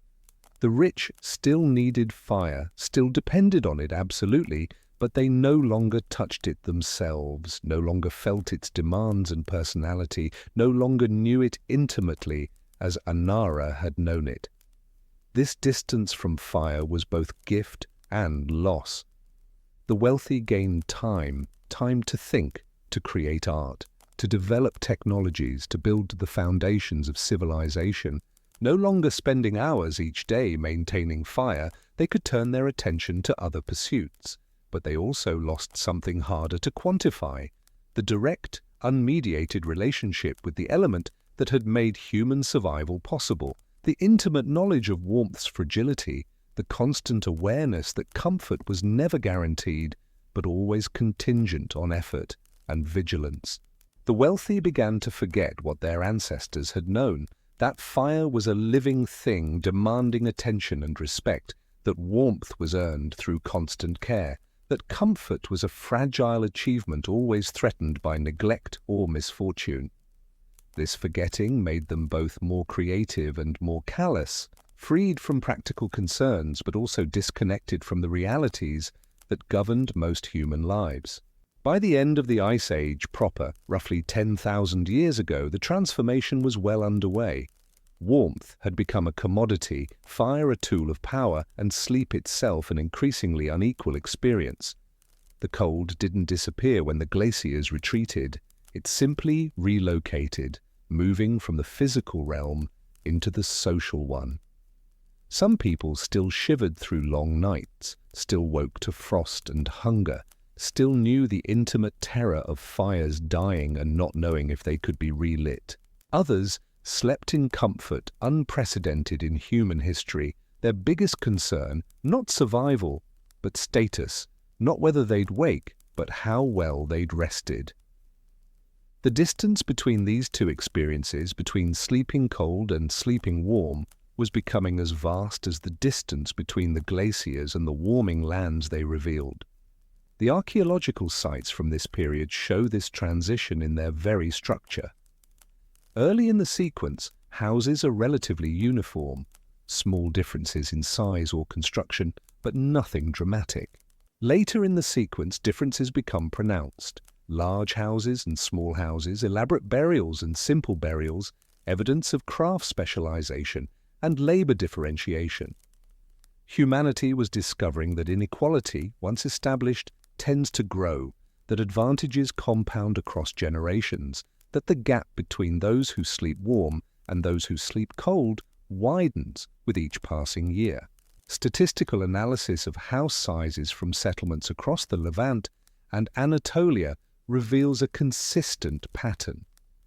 Inequality increases steadily over time, with the coefficient of variation in house sizes growing larger with each century.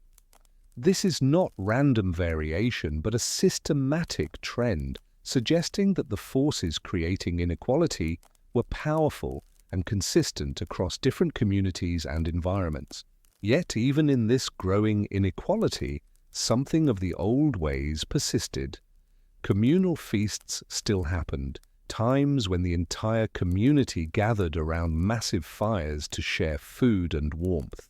These occasions, marked in the archaeological record by unusually large hearths, by quantities of animal bones suggesting great slaughter and consumption, served as pressure valves, moments when hierarchy dissolved and everyone, rich and poor, participated in the ancient communion of shared fire. The feasts were elaborate affairs requiring days of preparation, the contribution of resources from throughout the community, the organization of labor to build the great fires and prepare the massive quantities of food. These feasts might have been seasonal, marking the solstice or the return of migratory game or the harvest of wild grain. For a few hours or days, the wealthy family and the poor family sat around the same fire, ate the same meat, breathed the same smoke. Children played together regardless of status, and elders told stories that belonged to everyone, stories about the time before settlements, when all people wandered and all fires were shared. The stories served important functions, reminding people of their common heritage, of a time when survival depended on cooperation, when inequality was constrained by the necessities of nomadic life. The stories praised generosity and mocked hoarding, celebrated skill and courage rather than wealth, honored those who served the community rather than those who commanded it. For the duration of the feast, these values reasserted themselves, the social hierarchy temporarily relaxed, and something like the old equality was briefly restored.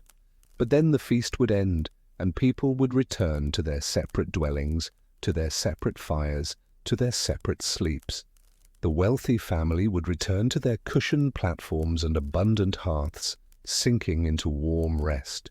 The poor family would return to their draughty house and rationed fuel, sleeping light, waking often, dreaming of warmth that never quite came. The memory of the feast would fade, the temporary equality dissolving back into the everyday reality of hierarchy and difference. The children who had played together during the feast would resume their separate lives, the wealthy children returning to their education and leisure, the poor children to their labor. The equality of the feast made the inequality of daily life more painful by contrast, revealing what could be but ordinarily wasn't, showing that shared warmth was possible but not practiced. This was the pattern that would persist for the next 10,000 years, through the rise of kingdoms and empires, through ages of bronze and iron, through the Industrial Revolution and into our own time, some sleeping in warmth, others in cold, with the gap between them justified by religion, by economics, by claims of merit or destiny or divine favor. But underneath all the justifications, the basic truth remained. Warmth is life, cold is death, and controlling who gets to be warm is a profound form of power. The justifications grew more sophisticated over time, complex theologies explaining why some were blessed and others cursed, economic theories demonstrating why inequality was efficient or necessary, philosophical systems arguing that hierarchy was natural or divinely ordained. But the fundamental reality never changed. Those who controlled warmth controlled society. Those who slept warm had power over those who slept cold. Comfort remained a privilege rather than a right. As we prepare to leave this period of transition, consider one final image. Two children, born on the same winter night in the same village, their first breaths drawn under the same stars. One is born in the large house with the abundant fire, wrapped immediately in soft furs, held by a mother who is well-fed and warm, surrounded by people whose greatest concern is what to name this new life. The other is born in the small house at the village edge, wrapped in worn hides, held by a mother exhausted from malnutrition and cold, surrounded by people whose greatest concern is whether this child will survive the night. The contrast between these two births, separated by only 50 meters of physical space but by an unbridgeable gulf of circumstance, captures the essence of what humanity had created in its transition from nomadic equality to settled hierarchy. Both children are human, both have the same potential, both carry in their bones the legacy of hundreds of thousands of years of survival against impossible odds. But one will sleep warm most nights, will grow strong and tall, will have opportunities for learning and advancement. The other will sleep cold many nights, will grow more slowly, will spend their life working to maintain the warmth that others take for granted.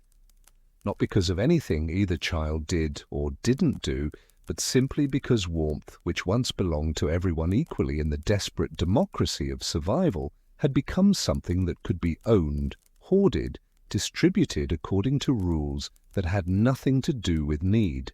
The wealthy child will never know what it means to wake shivering, to feel hunger as a constant ache, to understand that comfort is temporary and survival uncertain. The poor child will never know what it means to sleep through the night undisturbed, to wake refreshed, to take warmth for granted as an unchanging background to life rather than a precious resource that must be constantly secured. These two children, born under the same stars, will live in different worlds despite sharing the same village. Their bodies will develop differently, their minds shaped by different experiences, their possibilities determined by circumstances beyond their control or understanding. The ice was melting, but not all hearts thawed. The glaciers retreated, but coldness found new homes in the structures humans built, in the hierarchies we created, in the distance between those who sleep near stone walls and those who sleep under stars. We learned to control fire, but in doing so, some of us forgot what our ancestors knew.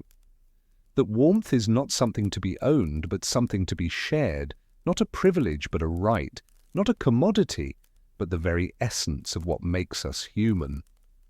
The forgetting was gradual, so slow that no single generation noticed it happening, but profound in its implications for how humans would relate to each other and to the natural world. The nomadic ancestors who had huddled together for warmth, sharing fire without question because survival demanded it, would barely recognize the world their descendants had created. They would be baffled by the idea that some could sleep warm while others froze, that resources sufficient for all could be hoarded by few, that the communal bonds forged in desperate cold could be abandoned in favor of individual comfort. And still, regardless of the house they slept in, regardless of the abundance or scarcity of their fire, all dreamed of warmth, just as we still do. The dreams of the wealthy were comfortable dreams, vague wishes for continued prosperity and security, the mild anxieties of those whose needs are met but who fear losing what they have. The dreams of the poor were desperate dreams, vivid fantasies of warmth and plenty, the intense longings of those whose needs are unmet and whose daily reality is struggle.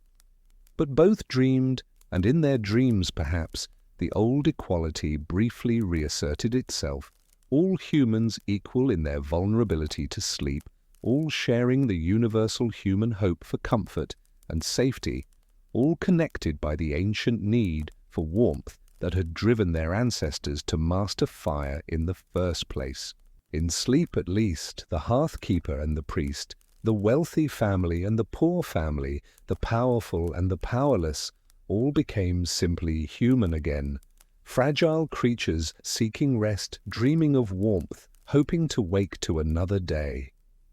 And in those dreams, perhaps, lived the memory of a time when all fires were shared, when warmth was a commons rather than a commodity, when humanity's relationship with heat was one of partnership rather than ownership. The dreams persisted even as the reality diverged further from them with each passing generation. And in their persistence, those dreams carried forward the possibility, however distant, however unlikely, that warmth might one day be shared again, that the cold distances between people might thaw, that fire's ancient lessons about cooperation and community might be remembered and applied. But that was still thousands of years away, and for now, as the Ice Age ended and human civilization began, some slept warm and others cold, and that difference made all the difference. And so we arrive at the end of our quiet journey, though endings are always provisional, always temporary, when speaking of things as old as cold and warmth and sleep. You've traveled with me through 20,000 years, through ice and fire, through the dreams of people whose names are lost, but whose struggles echo in your own bones, in your own nightly surrender to rest. The ice has gone now, melted into oceans that rose and swallowed coastlines, transforming the world's geography in ways those ancient people could never have imagined. The mammoths are extinct, the cave lions vanished, the glaciers retreated to polar refuges where they're now themselves endangered, melting under skies that grow warmer year by year. The world turned, the climate shifted, and humanity persisted, not because we were strongest or fastest or fiercest, but because we could keep fire alive through the coldest nights, because we could sleep in impossible conditions and wake to try again. But you still pull a blanket close when you sleep, still curled toward warmth, still seek the center of your bed where heat accumulates and cold cannot easily reach. These are not learned behaviors but inherited ones, written into your body by thousands of generations who died when they failed to stay warm, who survived when they succeeded. You are descended exclusively from people who knew how to sleep without freezing, who mastered the delicate art of rest in a world that offered no guarantees. Tonight, as you prepare for your own sleep, consider the distance you've traveled, not the metaphorical journey through history we've shared, but the literal distance humanity has traveled from those Ice Age shelters to your current bed. You lie perhaps in a room where temperature is controlled by a device on the wall, where warmth flows invisibly through pipes or vents, where you can adjust conditions with a touch, creating summer in winter or coolness in heat. This would seem like magic to Anara, like the dreams that people painted on cave walls. Impossible comfort, warmth without effort, fire without tending.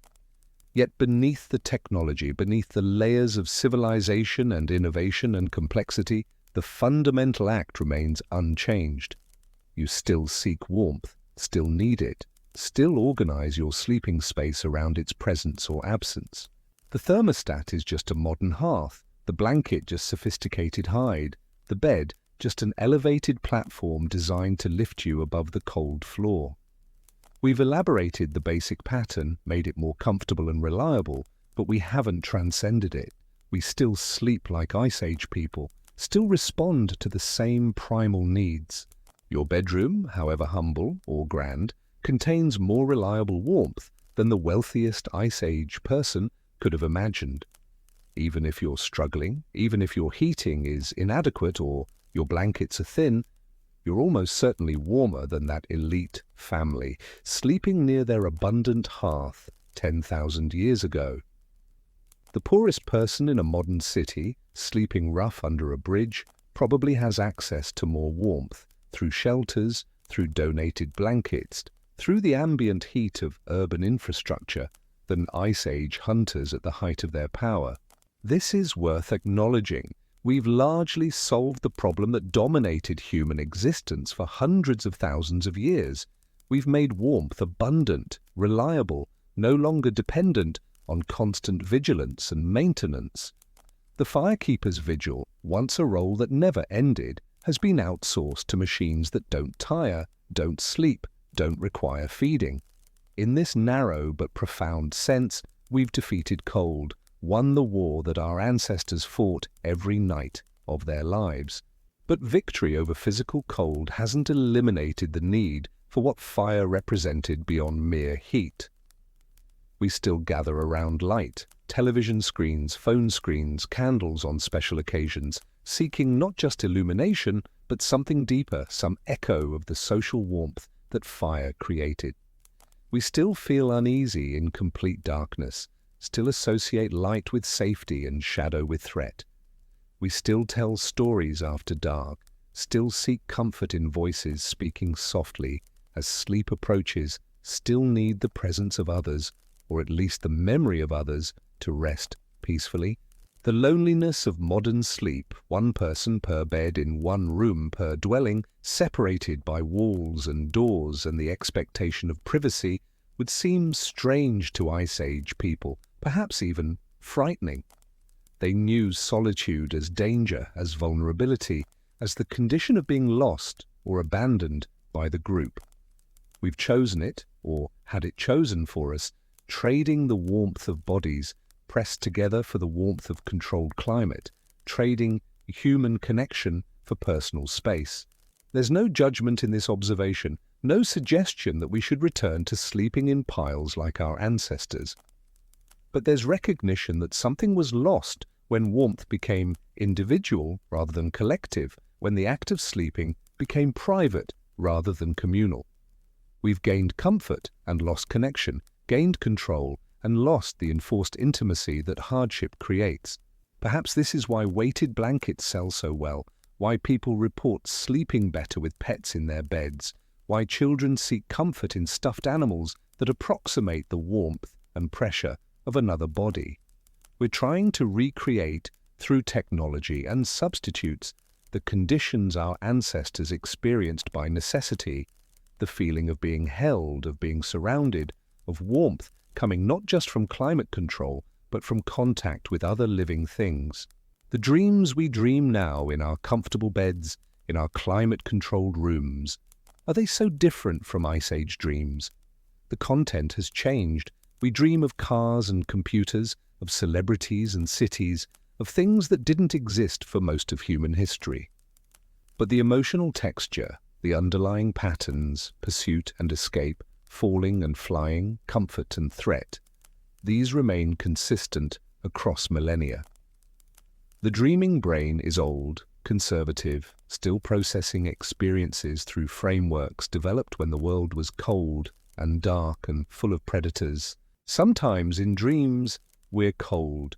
We dream of being naked in public, of being lost in snow, of shivering and searching for warmth that we cannot find. These dreams feel significant, frightening, even though we'll wake to warmth and safety. The fear is ancestral, borrowed from times when cold in dreams might reflect cold in reality, when the dream of freezing might be the last dream before death. Our bodies remember what our minds have forgotten, that cold is dangerous, that warmth is precious, that the boundary between sleeping and not waking is thinner than we'd like to believe. But tonight, you will almost certainly wake. The night will pass, the morning will come, and you'll emerge from sleep into a world that offers warmth without demanding vigilance. You won't need to check if the fire survived, won't need to prepare fuel for the coming night, won't need to share body heat with others to survive until dawn. This is the gift your ancestors gave you. They stayed awake so often, tended fire so carefully, sacrificed so much sleep and comfort, that eventually their descendants, you, could sleep easy. Every time you adjust the thermostat without thinking, every time you pull on a blanket without wondering if it will be enough, every time you close your eyes, confident that you'll open them again, you're experiencing the accumulated victory of countless humans who refused to let the cold win. They fought it with fire and fur, with shelters and social bonds, with ingenuity and endurance, and slowly, incrementally, across thousands of generations, they pushed back the darkness and the cold until warmth became something we could take for granted. So as you feel your eyelids growing heavy, as your breathing slows and deepens, as your body begins its nightly descent into rest, know that you're participating in an unbroken chain stretching back to the first humans who chose to maintain fire through the night. You sleep now in comfort they could barely imagine, but you sleep the same sleep, dream the same dreams, seek the same refuge from consciousness that they sought in their shelters of mammoth bone and hide. The fire may be ancient, but its glow still hums beneath our skin. The ice may have melted, but we still remember cold. The long night that began when our ancestors first faced winter on the frozen steppe continues still, but we've learned to light it from within, to carry warmth forward, to never let the ember die completely. We are the descendants of firekeepers, of ice survivors, of people who looked at impossible cold and decided to outlast it. And we have. Against all odds, against climate and predator and hunger and cold, we've survived. Not just survived, but flourished, transforming a world of scarcity into one of abundance, at least for some, at least sometimes. We've come so far from those desperate nights when sleep was uncertain and morning was not guaranteed. We've built so much warmth, so much comfort, so much security against the cold.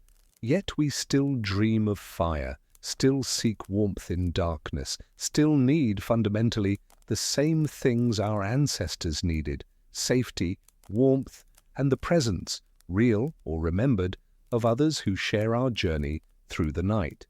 Technology changes, civilization advances, but human needs remain constant, rooted in the time when cold could kill and warmth meant life. So rest now, dear listener. Let your eyes close, let your muscles relax. Let your breathing slow to the rhythm of someone drifting towards sleep. You've walked through ice and time, through hardship and adaptation, through the long struggle of our species to make sleep safe and warmth reliable. You've earned your rest. The fire is tended, the shelter is secure, the night may be dark, but it will pass, and morning will come with light and warmth, and the continuation of the story that began so long ago in the ice. Sleep well, sleep warm, and know that somewhere in your dreams you might meet them, the fire keepers, the ice survivors, the ancient sleepers who made your comfort possible.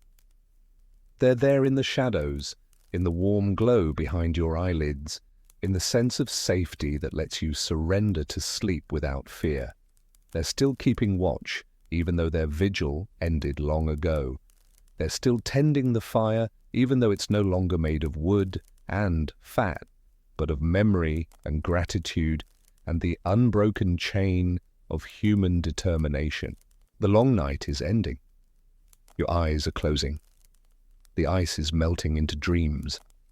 And warmth, always warmth, continues its ancient work, keeping you alive, keeping you safe, keeping you human. Sleep now, the fire still burns. You are warm. You are safe. You will wake. Good night.